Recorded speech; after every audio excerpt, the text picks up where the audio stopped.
is Mark and Charity Mornings.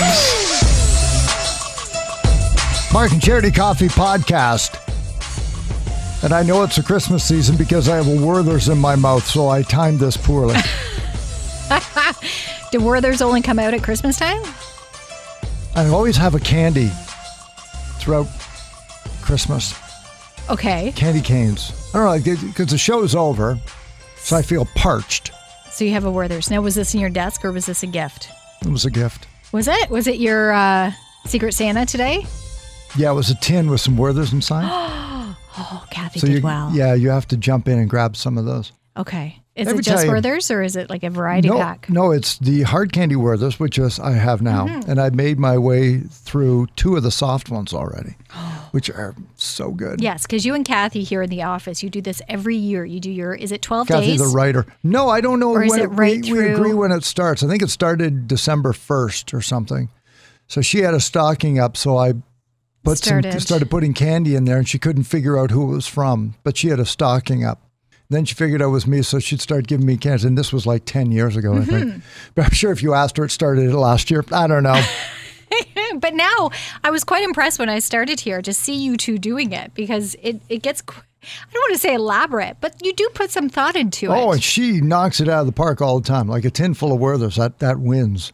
I will never forget the time, though, when Santa brought Werther's in the kids' stockings, and it went over like nothing. You mean at home? Yeah. Yeah, it was not the kids' good. stocking. Werther's, really, Werther's. Yeah, but you enjoyed them. Grandpa. I thought everybody liked Werther's. That's not a child snack. That's not a candy. No, my kids haven't caught on to Werther's either. Oh. But you're right. There is something about them. It is very nice. It's very... butterscotch. I don't want to say heartwarming is not the right term. There's something comforting. There is. Something comforting about a Werther's. I don't know. I shouldn't have started it pre-podcast, but there it is. It's Christmas and this is who I am. Well, you probably thought I would take longer doing my stuff, and you thought you could sneak one in before. You're very quick. Not usually. But today I am. So today we were talking about, among other things, our advocate of kindness. And you said that you don't do this. I don't do this at all. But you did this, I think, within the first 15 minutes of our show this morning. Our random act of kindness today is tell a joke to make someone smile. And you told the joke that Emily, our coworker, left us, because she leaves us these memes. She leaves us these jokes, these messages on our desktop screens. And today's was pretty funny. So good. It was good. She says, the liquor store clerk just wished me a Merry Christmas, as if I'm not going to see him 14 more times before then. That's so true. It's very true. And that's why it's so funny. But you told me that this morning and it made me chuckle. So there, you had it done at like 10 after 6 this morning. Good. And it just continues through the morning. Because if my wife were to say, what kind thing did you do this morning, dear? I would have to say, nothing comes to mind. It never does. Now, on the flip side of that, I will say... So I'm going to tell this quick little story. I know we have other things to get to, including the movies. What movie is the biggest out of the states? In the States. Individual states. What a crazy list. I know, and we're going to get to that. But I do have to tell this story first, because as wonderful as that was to tell a joke to make me laugh, I wasn't here, I think, 5 minutes, and you had me concerned about something you were going to do. Yeah. When Mark comes in the morning and says, okay, what kind of mood are you in this morning? It worries me, because then I think, oh no, what is going to happen? What has he been thinking about all night long that he is now going to put into play? And it's still not into play. It's not going to come into play until tomorrow. But you did give me a heads up at least, so I have 24 hours. For Throwback Thursday. To not throw something at you for Throwback Thursday. So seriously, because I knew it would evoke an emotion, as we say. It's kind of like poking the bear. Poke the bear. Mm-hmm. But I just like to, set it up that way. I don't want to just come out of left field. Which means that it's going to go well when you come at me like, what kind of mood are you in today? Are you in a good mood, or are you in... Because that doesn't make me worried or anxious at all. I kind of enjoy that more. I know you do. Than the actual... So that's what I mean about the flip side, making me laugh with a joke and the random act of kindness. And gravely concerned. Turns it around. Gravely concerned. But it does involve our throwback, because you did tell me. I don't want to give it away yet, but we'll talk about it more tomorrow. So tune in tomorrow and you'll know why he was poking the bear. Checking the temperature before going forward. And A, I was glad I did it. And B, I paid for it anyway. Burger Revolution Throwback Thursday on Thursday. We'll launch that tomorrow. We'll have that coming up in the podcast. Yeah. So we were talking about movies. Jimmy Hollywood on this morning. He was talking about movies to enjoy over the holiday season. He talked about Dolly Parton's Christmas on the Square. Yes, which neither one of us have seen yet, but I am intrigued by it. And he talked about Christmas Chronicles 2, which I have seen several times because my children is a favorite love in your house? Yes, the first one and the second one with Kurt Russell and Goldie Hawn. And I did make mention, too, of a new one. I don't know if I mentioned it yesterday, but A Boy Called Christmas. Quite seriously, Mark. Yeah. You and your wife need to sit down and watch this. Okay, no, and I will watch. Visually spectacular, great story, just a really good holiday movie. We had friends over last night, and they were also talking about on Netflix. I believe it was The Man Who Made Christmas? Like, I should look this stuff up. But it's the story of Charles Dickens. Oh, okay. And how he conceived of the story of A Christmas Carol. All right. Based on people in his life. Oh. And things that were said that made their way as famous quotes into the book. Really? That would sort of pique his interest. So he would write that phrase down. That phrase should be in there because it was a phrase of his time, or it was a way that would denigrate poorer people or rich people snobs. Like, that one of the ghosts would say would be just and so the movie is basically kind of how this book haunted him until he could get it out. Wow. He became so obsessed with it. I'll have to check that one out. Yeah. I think it's called The Man Who Made Christmas, something like that. So when you say A Boy Called Christmas, it's like it should sound like the same title. Okay, so I'll look for the man named called Who Made Christmas. You watch The Boy Called Christmas. We'll do that. And then a list came out this morning. Okay, so here's the criteria for the list. It's the best Christmas movie made in a state in the United States as voted on by the resident of that state. So if a movie took place in Arizona. Yep. They asked people in Arizona, what's the best Christmas movie that made took place in Arizona? Okay. And not necessarily made, but took place in. Yeah, okay. Exactly. All right. And we only highlighted 14 of them because some of these I haven't seen. There's a lot of states. And sorry, Idaho, it's nothing memorable that you had. But but Arizona, Florida's is crazy. I had totally forgot about that movie. Florida, you need to step up. Somebody needs to write a movie where Santa crash lands in Florida and saves a town. And we'll just vote it the best Florida one. The Christmas spirit needs to go to Florida. So Arizona we started with, and I'll do them alphabetical order in the 14 that we saved. And that was Bad Santa. Which I've never seen. Mm-hmm. That took place in Arizona. It doesn't sound like a feel-good Christmas movie. Well, neither's California.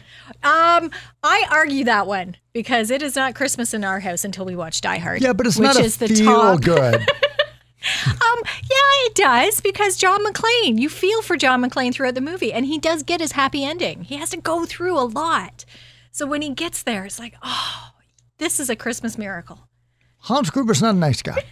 He's not a nice guy. Well, neither was Scrooged. In Colorado, they voted the movie best signifying those of that state as Jack Frost. Okay, that's a cute one. So, and that is Michael Keaton, right? I'm surprised more. Yes, I'm surprised more movies haven't come out of Colorado. That's something more because that's a cute family movie, but it's not Miracle on 34th Street. Like, it's not a classic, I would say. I think Colorado is the go-to state for Hallmark movies. Yes. Aren't they? Like Vermont and Colorado. With the mountains and the scenery, yes. And the bakeries and the train stations. The town gazebos. The tree farms. Yes. It screams Christmas. Nosy neighbors. Hallmark That's Christmas. very true. Yes. Connecticut is the self-promoting choice of Christmas in Connecticut. Try harder. Again, sounds like a Hallmark movie. Yeah, try harder. If that's your best Christmas movie, yeah. Okay, we've reached Florida. So the Sunshine State and its residents, when asked, what is the best Christmas movie again in Florida that best exemplifies the spirit of the holiday season, they came up with Ernest Saves Christmas. That's, oh my gosh. Like anything, just pick anything. Like, wasn't there Weren't there Disney movies Ernest, that took place in like Mickey Mouse When Christmas? you first brought this list to my attention, I was thinking, would it be like a Save Willy type movie where it incorporated maybe some aquatic life? But no, it's Ernest. Illinois, you got this one from Chicago. And there's a lot of Christmas movies out of Illinois that are based in Chicago. But the number one, the big one as voted by people from Illinois is, of course, Home Alone. Home Alone. But that's also where National Lampoon's Christmas Vacation is set. And there was one, and it was bugging me all morning, but a Ben Affleck one, and what did I say? Home for Christmas? Surviving Christmas? Surviving Christmas also took place in Chicago. So there's quite a few out of Illinois. I think A Family Man with Nicolas Cage. That might have been Chicago. Or New York. It's one of the. It didn't make the list. No, but that's another one. Yes, that kind of a Something suburb tells me. Yeah. Type setting. Indiana is A Christmas Story, which I think Darren McGavin, BB Gun, Shoot Your Eye Out. I think I think they live in Indianapolis or something like that. That was Gary, Indiana. That's Indiana's favorite, based on Indiana. Kansas chose Planes, Trains, and Automobiles. All right. That crossed a lot of states, though. Michigan, which again I would think would have a lot, being trees and snow, was Prancer from 1989. Oh, yes. Sam Elliott, Cloris Leachman, Abe Vigoda was in that one. Girl finds a reindeer, nurses it back to health. Yes, Christmas an oldie spirit. but goodie. They tried a Prancer too, and they said, no, thanks, Will. They did. Did they really? Yeah. And No. IMDb's not No. not kind to it. No. Not a Prancer too. Shocking. Minnesota. The state of Minnesota Has a Christmas movie? Sure does. Arnold's Jingle All the Way. Oh. Yeah. And they can have that one. Yeah. Certainly. Yes. Missouri has Meet Me in St. Louis. Again, Chamber of Commerce isn't allowed to vote. New York. Here's the big one. So New York State. There have been thousands of movies that take place in New York. Elf. Yeah. They voted Elf the best. Even though, and you and I both, well, I say even though, Home Alone 2 came to mind too. But Miracle on 34th Street also came from New York City. And It's a Wonderful Life. It's a one, yes. New Bedford Falls. Nope. It was Elf. Elf is deemed to be the best. The state of Washington had Sleepless in Seattle. I don't recall that as being... To me, that is not a Christmas movie. Again, much like... there. Well, I don't want to say much like Die Hard, because Die Hard is a Christmas movie, but I think it had a Christmas scene or Christmas happened within the movie, but it wasn't almost not the same. No. Splitting hairs. Tennessee has Christmas at Dollywood. Right? Of course it does. Of course it does. And Vermont, as voted by Vermotions. As soon as you told me this, yes, of course, it's going to be White Christmas. But not Holiday Inn, which was the first one. It's kind of the same thing, isn't it?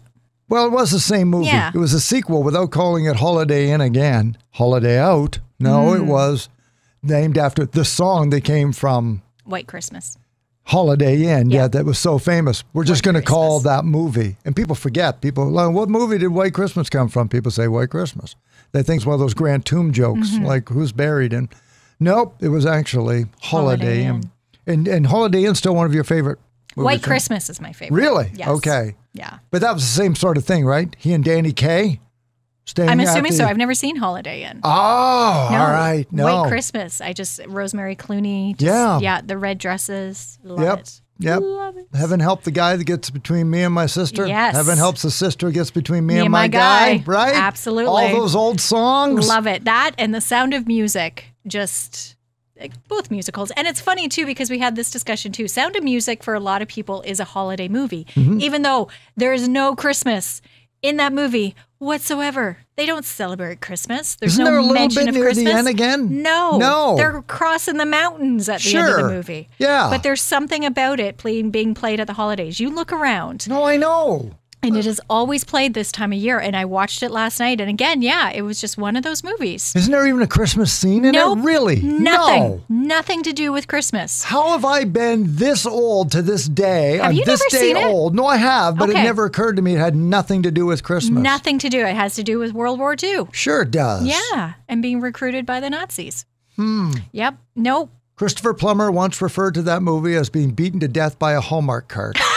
That's what he said it was to him. Oh, he was but not a it's fan amazing. of it It's at the so time. good, which is unfortunate at the time. Yeah, at the time. Yeah. I'm sure because- he softened to it, and he has since gone to his eternal reward. God rest that talent. Yes, because it but- is an amazing. And again, watching it, you're reminded of just how talented that entire cast was. And Julie is. Andrews can no longer sing. No. And that just makes me so sad. And appreciate it so much more because she's just wonderful. But again, a favorite holiday movie for many people, and it has nothing to do with it.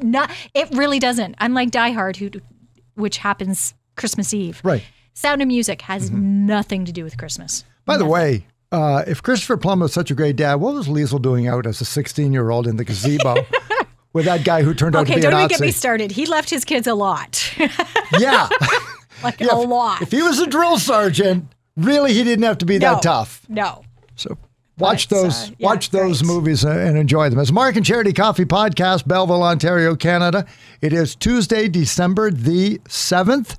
You'll catch us on Spotify. If you'd like to get the notice, there's a little bell at the top. You just click on that and register, and then you'll get the little ding When it's whenever ready to we go. upload about 11 o'clock Eastern Standard Time.